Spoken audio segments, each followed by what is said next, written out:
Hello, everyone. Today we will be talking about Andrew Jackson, what some refer to as the true American.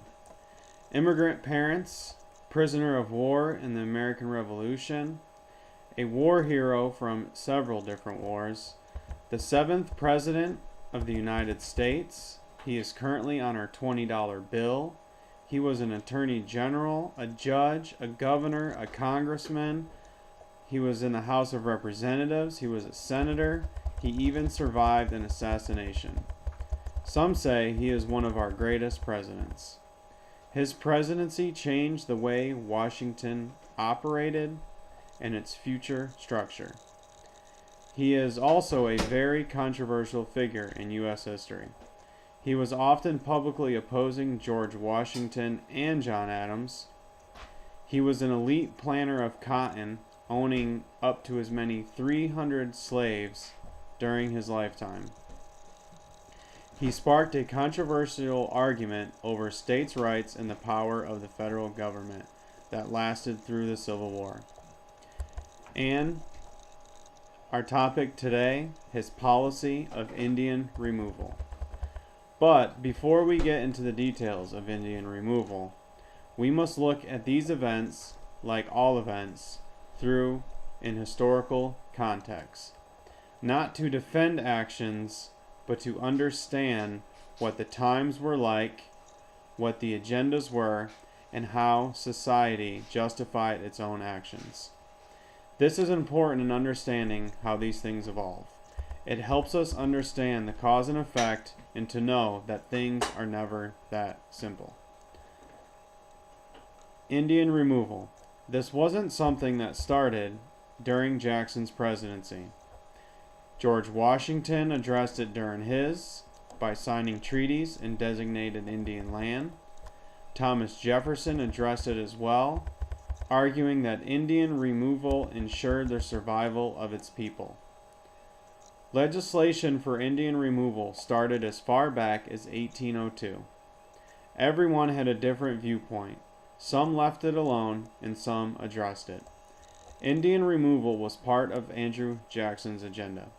His administration signed over 70 treaties with various Indian tribes based solely on removal. Historical context. Remember, we are in the 1800s. Leading up to Jackson's election, people were still dueling with single-shot pistols, including himself. And the railroad was just getting started. This was the times. Dirt roads, slavery, and the U.S. was just beginning to expand west. And wars were still being fought from wooden boats with cannons and private militias. It took a month to travel from Tennessee to Washington, D.C.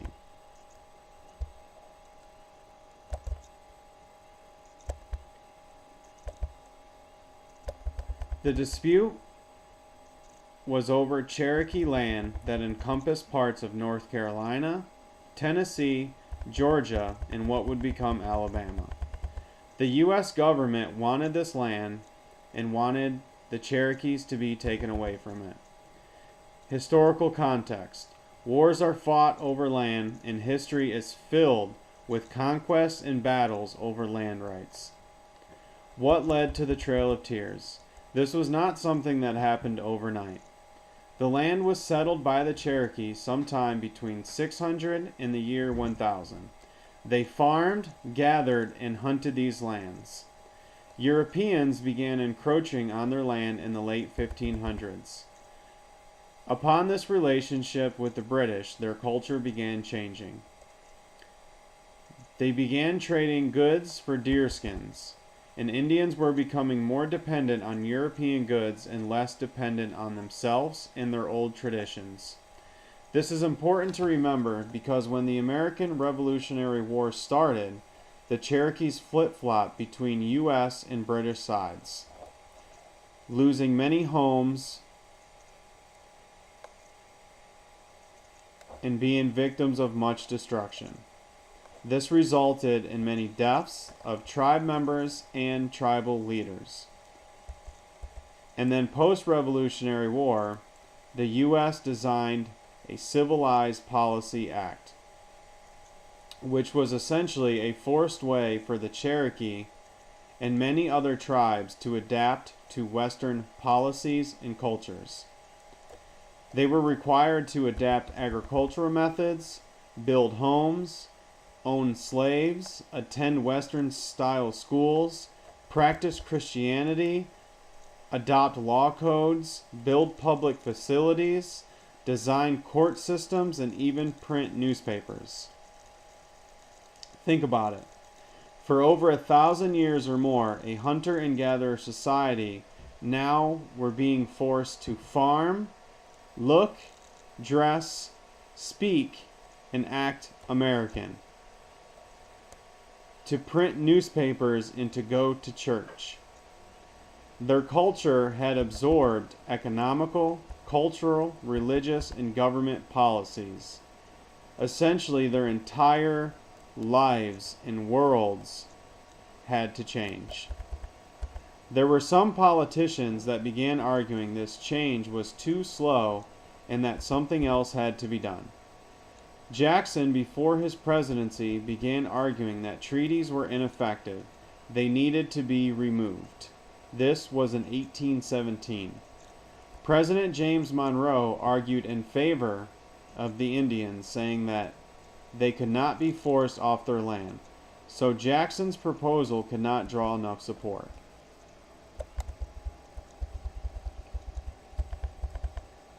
This all started a controversial time. The Cherokee Nation felt immense pressure and knew whatever action they could take would need to be taken. Cherokees petitioned, sent delegates to Washington, and tried corresponding with Washington through whatever outlets they had available. Monroe gave them assurances they were safe, but did not produce any results with legislation or changing of laws. Christian groups and missionaries began working with the Cherokees in order to help them defend their land. These groups worked directly with the Cherokee tribes and acted as liaisons to Washington, sending delegates to represent them and to fight for their land legally, often sending letters of desperation and expressing their needs and claiming the rights to their land. Forward to 1820, the U.S. government began floating the idea around that they would attempt to convince the Cherokee to leave their land instead of forcing removal. Some agreed to leave on peaceful terms, but most did not want to leave.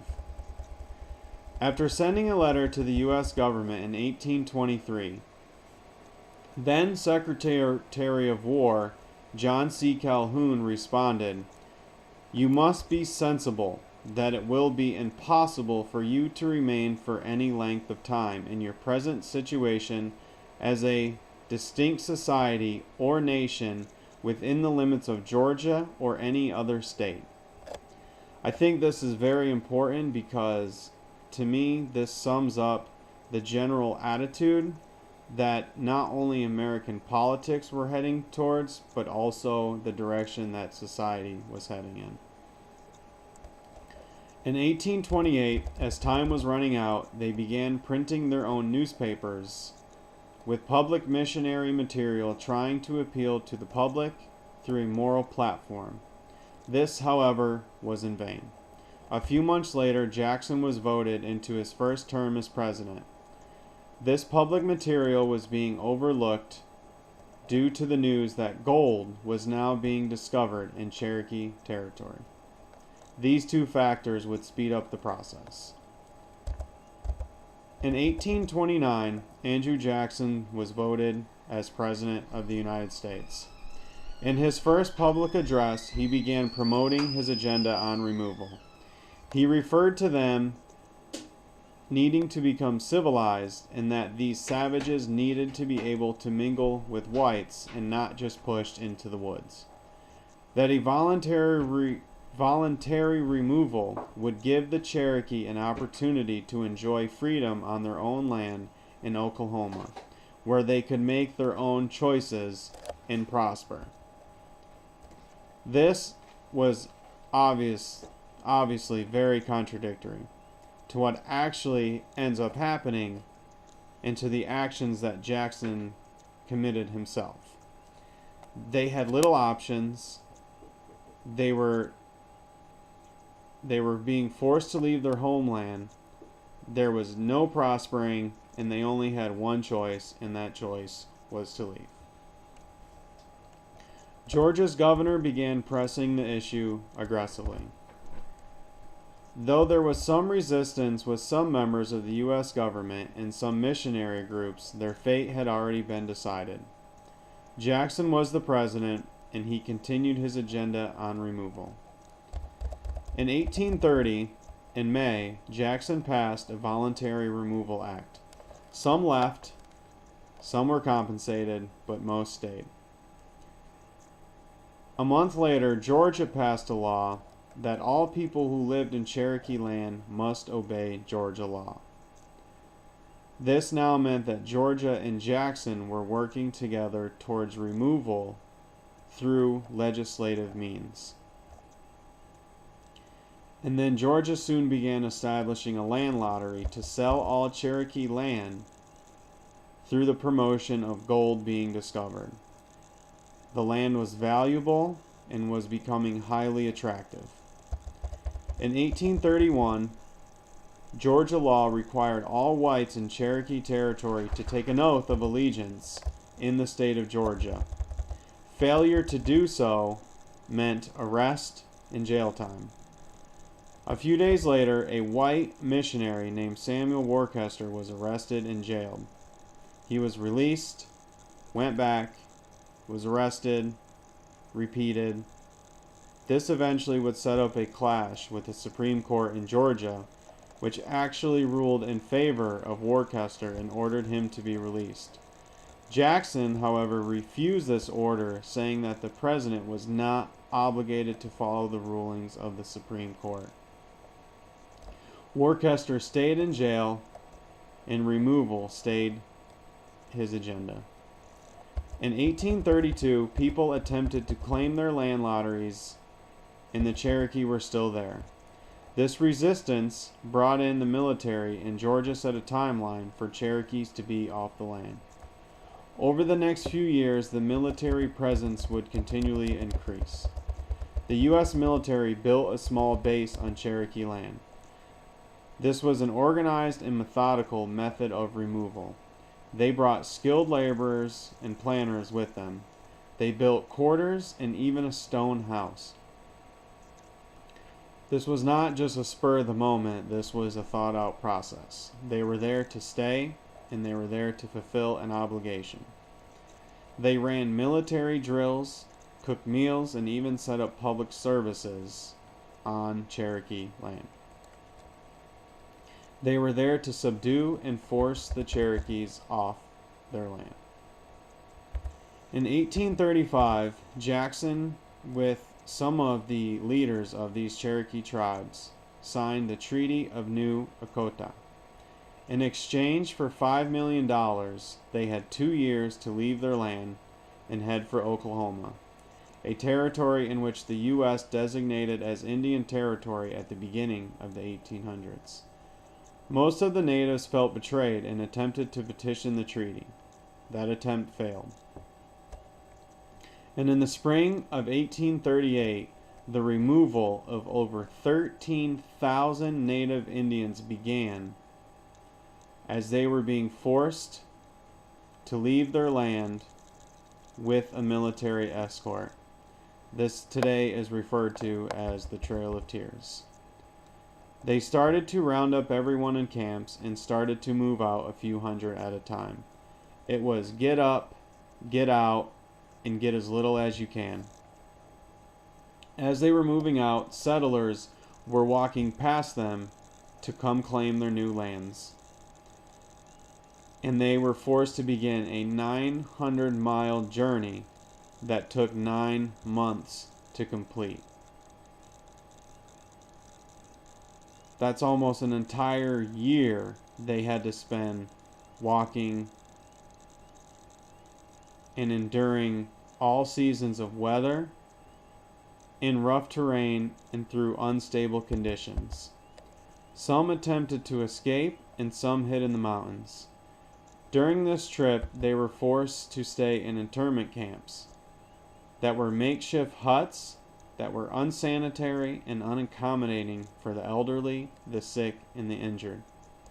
Over 4,000 of them died in this process of removal, from dehydration, starvation, colds, tuberculosis, and smallpox, among others. Even though Andrew Jackson's term ended in 1837, the next president was Martin Van Buren, who was Andrew Jackson's hand-picked successor. The decisions were already made, and Van Buren executed them. If you think about it, the U.S. went through a 30-year legal process to make this all happen. It was a methodical and engineered process that went through all levels of the government, all the way from the state of Georgia all the way to the President of the United States. And this was not just an isolated incident in Georgia. This had happened all over the U.S. before, and it continued after 1838. Indians were given land. It was taken away. They were moved. And sometimes this new land would become valuable, and then they were forced to move somewhere else, or some of that land was taken from them again. This meant native lands would become extinguished, along with most of their cultures and traditions. And if we look back and realize American history is filled with these social and political controversies, this shows that there is a lack of mechanisms in place that protect the weak from the strong. It has improved some since 1838, but Native Americans have suffered from day one that America gained its independence from Britain. Indians lack representation, and through this lack of representation, there was no legislation put in place to prevent the treatment that they received before and after Jackson's presidency. Showing political agendas can at times lack morality, and if you are not represented in these political systems, you are left out in the wilderness to suffer through policy and financial motivation. Thank you for listening.